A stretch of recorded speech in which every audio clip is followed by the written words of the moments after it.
Okay, so first of all, I just want to start off by saying thanks to everyone for coming. Thanks for making the effort to come on a cold, dark Wednesday night in November, when I'm sure you've got a lot of other things you could be doing as well. So thanks to Kurt and all the guys at Catapult for that, and thanks to them as well for giving me the opportunity to share some of my stuff with you. So a little bit briefly about me. I'm Tom Page. I'm a sports scientist at West Brom Football Club, West Bromwich Albion, sorry, and I'm also a PhD student at Liverpool John Moores University. This is a position I took up just over a year ago now. So just wanted to kind of talk to you a little bit about setting up the research, how it's gone over the last year, and just give you some insights as to what it's like to have your foot in both camps, if you like, because prior to this I was always just in the practical world over at Birmingham City. I was there for about 10 years. I was kind of in that region that Dave was talking about. So I kind of worked with all of the age groups there, so the 18s, the 23s, and the first team, and was lucky enough to take the first team for a year and do that role, which was a great opportunity and a great experience. And I'm thankful for all my times there. So that was really good. And I think what that set me up for was having a great basis to look at this from all angles, really, from the academy perspective, from the first team environment, and from that development pathway as well. So I'll start off by just giving you a little brief overview of what I'm going to be talking about. I kind of already have there. So I'm just going to kind of explore and show you how we've explored this area of feedback, really. So we've heard a lot tonight already about data and the vast amounts of data that are collected, and I think my research sort of sits at that interface of data and getting it to people, really. So how do we get that data? How do we feed that back? So I'm going to talk about how we set up the research, how we set up the research question, and how we got a survey out there. And I'm going to talk to you a little bit about some of the findings that we've found. And I just want to stress now and probably throughout that these are only preliminary findings based on early analysis. None of this work's published yet. So hopefully it's given you a good preview into the area. But as I say, it's not published. So this is just the early stages of analysis. But I think there's some interesting and some insightful things to look at and to take forward. I know it's already informing elements of my own practice in my role. So. As well, I just want to talk about how some of this can filter into hopefully some of our jobs and our roles. Just let you know a little bit about where the research is going next. So we've done the first bit, and then where it's going, and what I might hopefully need from some of you guys if you're willing. Not tonight, but.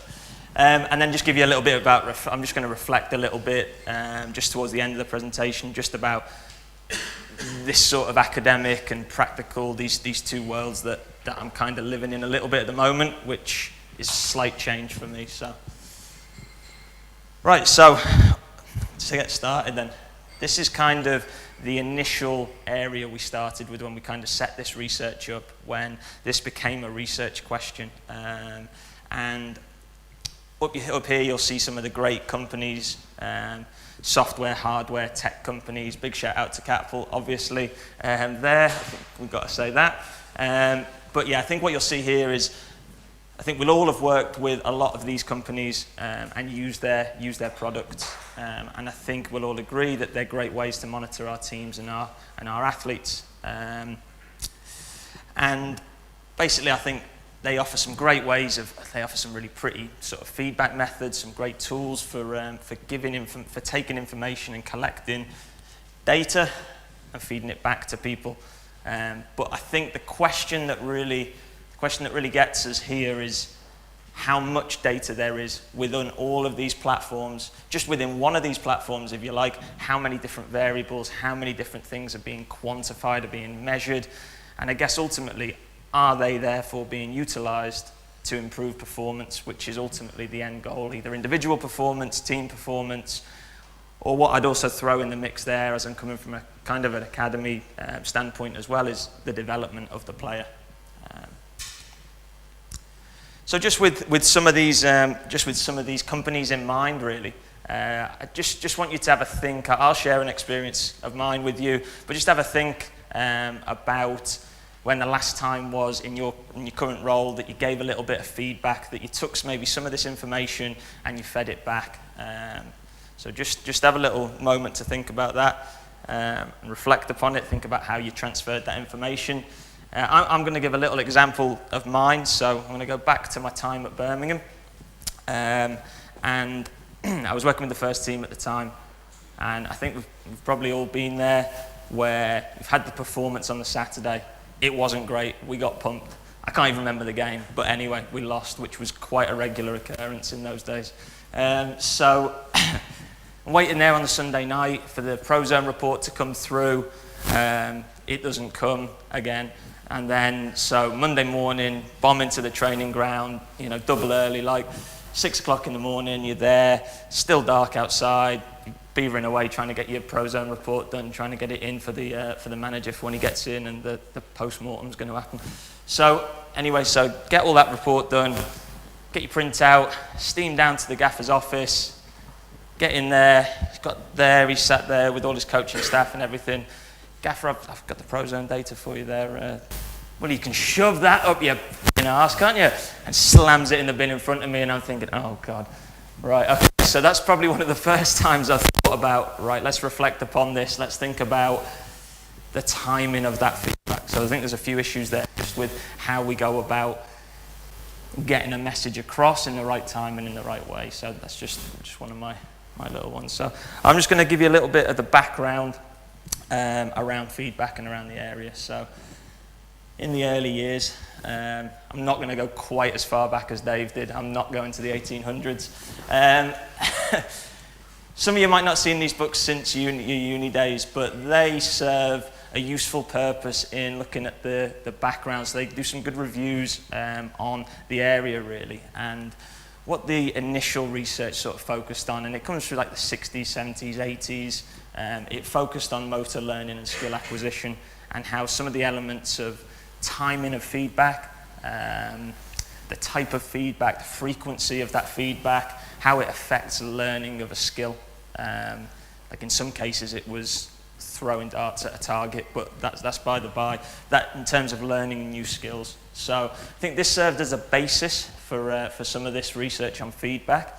I think then as we move through into the 2000s and onwards really, currently that research going on like this, where they're taking elements of that motor learning, the skill acquisition research, and observing coaches and their practice, and seeing if elements or recommendations that come out of the skill acquisition literature are actually being applied into to coaching to enhance tactical or decision-making technical elements of the game. And what these studies basically found was that coaches give huge levels of verbal instruction. We've all been there on the side of the coaching pitch, the side of the pitch when the coach is giving his information, and sometimes it's constant, it's non-stop. This kind of is against some of the skill acquisition literature, which suggests that giving less frequent feedback is potentially more beneficial in terms of creating independent decision makers and that kind of thing. So maybe some of this research that's being created isn't necessarily being translated into effective practice. So also there's some interesting research on video feedback, and I think this is a form of, it's kind of a double format. It's kind of like a verbal and a visual form of feedback.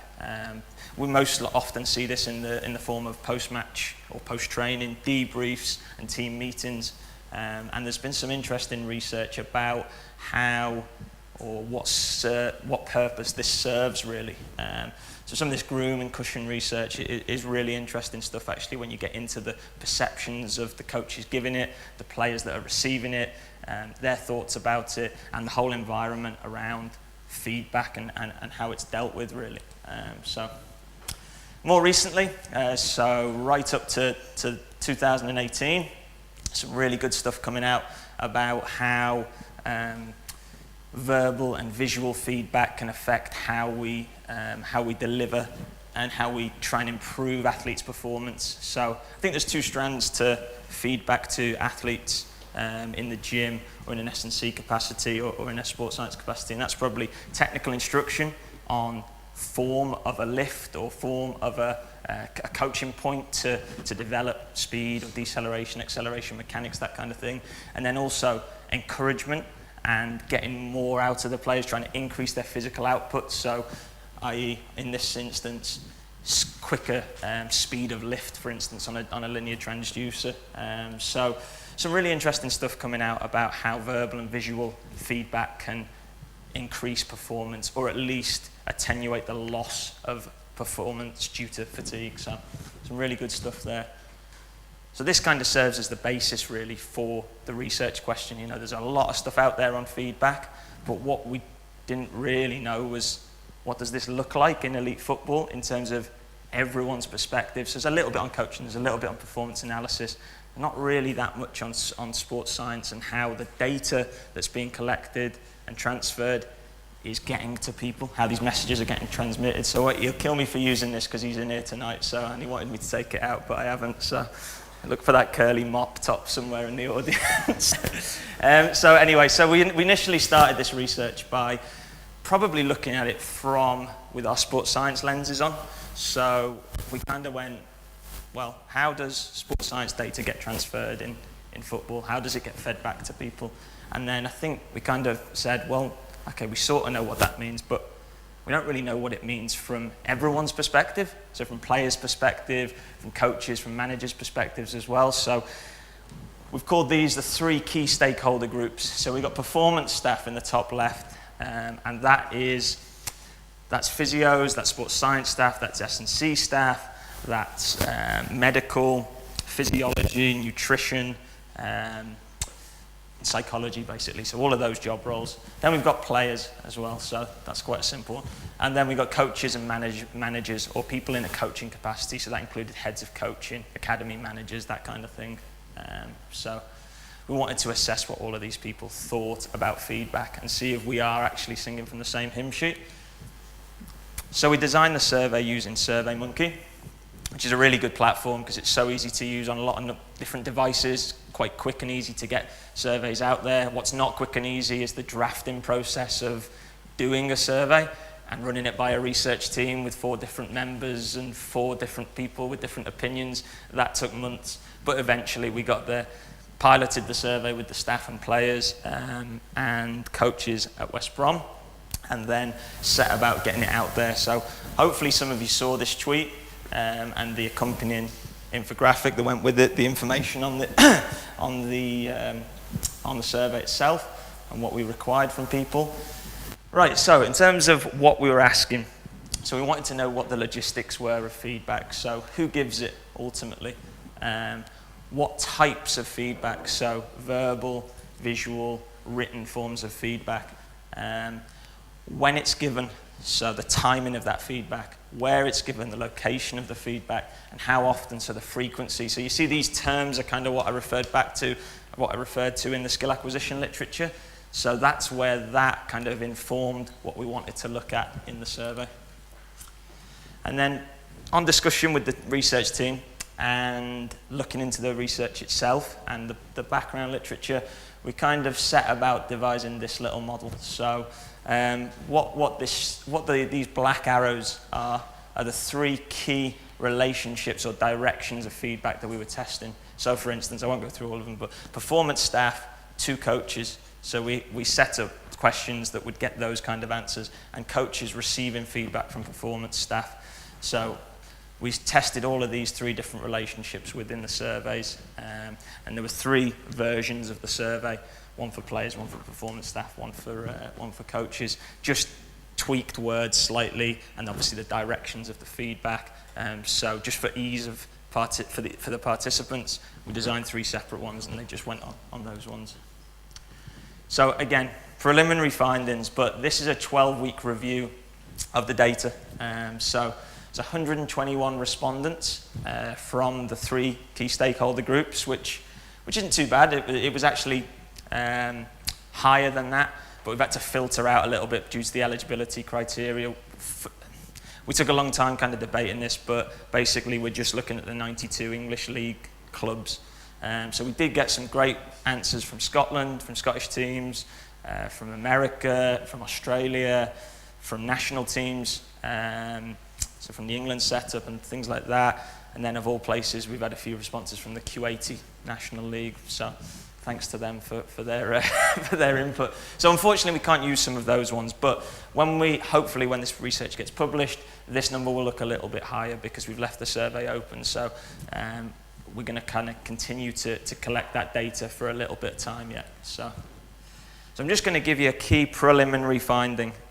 Hear me stress that word again. So just a key preliminary finding from the survey data, and this is just the early levels of analysis at the moment. So we're going to first of all look at, and we'll do one of each relationship, the coaches and performance staff. So basically the question that was asked to get this information was, how often do you give the following types, or if you're a coach, how often do you receive the following types of verbal feedback from your performance staff?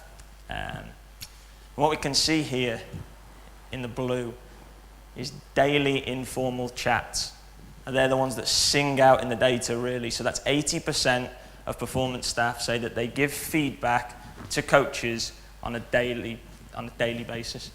And what's more, in agreement with that is that 73% of coaches agree with that, and they say that they too receive these they receive important information via informal chats. So I think this is an important finding, and I think it's something that's kind of made me think about things and the way I do things a little bit. Hopefully it will with you as well. But it's something that still needs exploration, really. And the next phase of the research, you'll see, we're going to explore this in more depth. What you'll also see there is that meetings, so daily and weekly meetings in a formal capacity, they're up there. You know, they're up there, sort of weekly meetings, 40% there. So they're happening, and that is where data is getting transferred. That is where information is getting fed back. But you know, I think that's like pales into insignificance a little bit, and I think you just tend to see the strength potentially of these informal discussions. So next of all, I'm going to look at the coach and player relationship. So the coach and player relationship looks a little bit like this for this question that we asked. So this question was, do you give feedback at the following times to your players? Do you receive feedback at the following times from your coaches? So what you see here is over 75% of coaches said that they give feedback at all of these time points: before, during, after training, before, during, after match.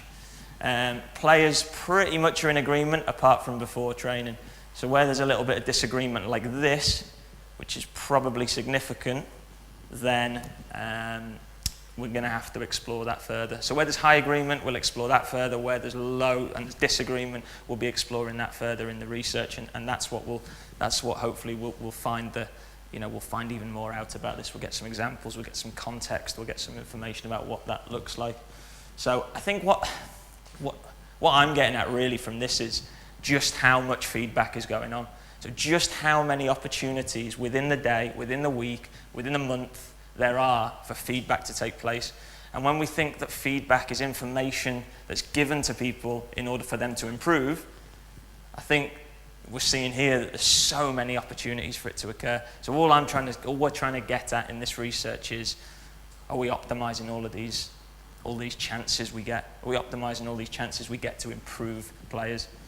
And lastly, just the performance staff and the players. So our relationship with the players, really, as I imagine most people in here are probably in that performance staff group.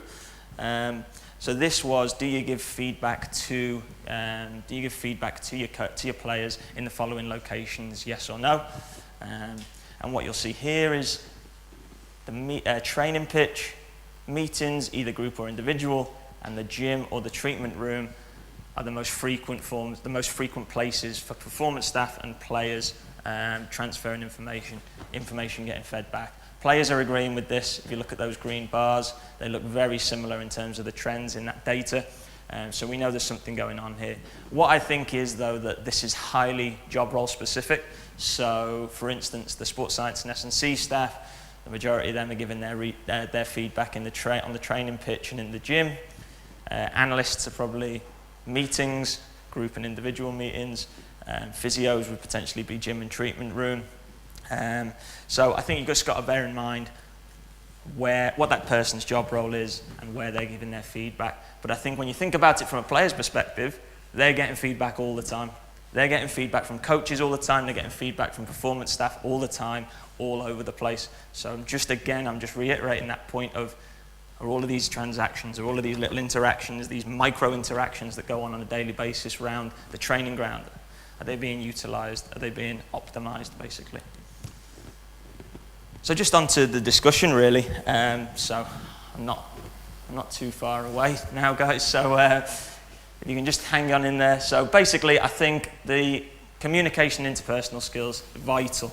Like for me, it's one that sings out from the data, and it's one that sings out from, I think back to what Dave's saying, and Dave's been in the game a hell of a long time. So, we know it's an issue. We know that communication, we know that interpersonal skills are vital. These soft skills are really important, and I think it's important for us all to be aware of how are we developing not only our knowledge of, and our sort of textbook theoretical knowledge, but our knowledge of how to deal with people, because that's where you're getting bang for your buck. That's what it looks like. That's where the places are that you're getting bang for your buck. I mean, if we go back to the 2018 Extrand study, they're suggesting that, or they're saying, you could question the methodology a little bit, I guess, but they're saying that good interpersonal communication, good communication within teams and within coaches, managers, and medical staff and fitness coaches is resulting in better levels of player availability, lower levels of injury, and okay, as I say, I think although you could probably, that's a rating scale of 1 to 5, how good do you think your communication is? I think you could question that potentially, but I think it's just pointing in the direction of the importance of these sort of informal chats and these interpersonal skills. Reflective and critical thinking. So I think this comes about really when I think back to that video analysis research. So what is the purpose of giving feedback to players? What is the purpose of giving feedback to coaches? And it's to improve or potentially improve to educate them and upskill them to understand a little bit more about performance, and to engage more within that, which gives us more opportunities to discuss and engage. And I think that the new generation of players and coaches that are coming through, I think if we think back to Dave's presentation on the education element and how coaches are being educated these days, and potentially how players are being educated these days, I think we can be part of that process as well, day to day. Like, you see how many chances there are for that to occur. So I think that allows us to develop reflective and critical thinkers. We talk about that within our own realms. Let's try and create that, for coaches and for players as well. So I think this is like potentially a big picture one, and this is only a early level of analysis. So I don't want to say anything sort of too conclusive here, but I think this has massive implications for how we think about designing facilities, designing our office spaces to improve this communication. So in 2016, the guys at Aspetar, Richard Ackenhead and George Nassi did a survey on monitoring practices and perceived effectiveness of these monitoring practices. And what they found, or one of their big recommendations from that, is coaches and, well, it was sports scientists, but performance staff, coaches and performance staff should potentially be sharing offices. And I know that my personal experiences of this have been hugely beneficial. When I was in an office with the age group that I worked with the coach, with two coaches, with a goalkeeping coach, with an analyst, with a physio, I just think that was a great method of sharing information, and the transfer of information that went on in that environment was excellent in my opinion. So yeah, I just think it's something to think about, something to take away really. But again, it's something that needs clearing up on in the next stages of the research. So, and then I think lastly, just to echo the sentiments of Dave, really, I think education of future performance staff, I think this is really important. I think this is a massive area. I think when I think back to my time at university, I walked in the door, got filtered off as a sports scientist, physios got filtered off to their building, performance analysts went that way, coaches were nowhere to be seen, players, you might get one come in for a VO2 max every now and then, but really we're kind of boxing everyone off very early on in the education process. And all I'm trying to get across here, I think, is maybe we should be looking at a more collaborative and integrative approach earlier on in the education process, in the educational, in the education of performance staff. And that's not just sports scientists. I don't say that just for sports scientists. I think it'd be great if coaches can engage in that. I think it'd be great if performance analysts can engage in those sorts of chats. Psychology can be part of that. I just think we can bring people together a little bit more at an earlier stage, and then I think that sets the scene for better communication when you potentially get into the professional team environment. That's my take on it anyway. So just so you know, so this is like my shameless plug number 2, I think. If you keep your eyes out in the next sort of month or so, basically going to be getting another little bit of recruitment out there for the next stage of the research. So we're looking to, what we've done so far has given us kind of a breadth of responses. So like, as you can see, like 120 responses.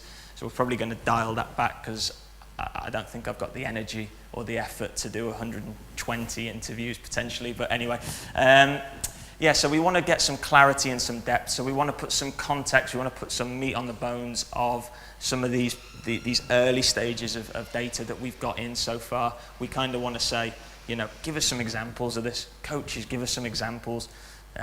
Players, give us some examples. What does feedback look like to you? Do you get this type of feedback?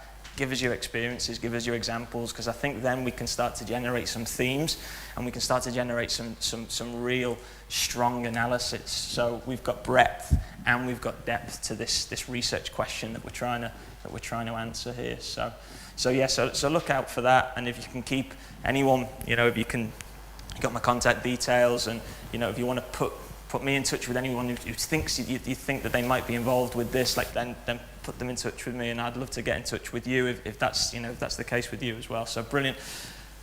Lastly, I just want to sort of go a little bit reflective here. Some of you might think it's a bit wishy-washy, but hey ho. Excuse me. So this is a model that one of my members of my supervisory team gave me very early on in the research process. And I think it's something that I've kind of always had in mind while I've been doing this PhD. And I think it's day to day, think about this really. So how do I shift along this researcher and practitioner continuum?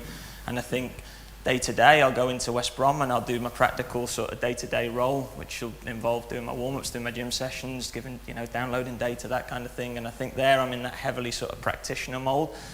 And then I think shift along that when I come to like designing the research and implementing and carrying out the research, and maybe taking a step back from that practical environment that's going on and looking at the bigger picture stuff really. So I think it's interesting that kind of flip across these two whilst always having self in mind really, which I think has made me think. I think this was an interesting one for an academic to say to me really, which was just something like, you got to think about that in terms of how all of this side of this model fits in with what's going on in your life at the moment and how it all works. So I think that's made me think about, how it fits in with my family life, my levels of efficiency, my levels of time management, productivity.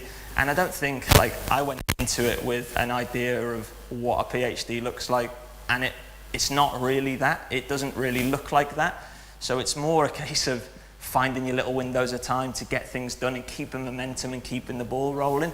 And I think that's just something that, I don't think it matters that I'm doing a PhD. I think that if you're on this side and you're fully based in the practical world, there's no reason why you can't be shifting towards this at times and asking those sorts of questions and taking a step back. So that's just my take on the whole thing. And I think also it's allowed me to be a little bit more critical and a bit more reflective of my own practice and implementing a few of those things. So, like I said at the start, bombing down to the coach's office with my sheets of data, waving them up in the air, saying I've got the answers. I think I've probably taken a step away from that and thought, right, let's be critical of this data.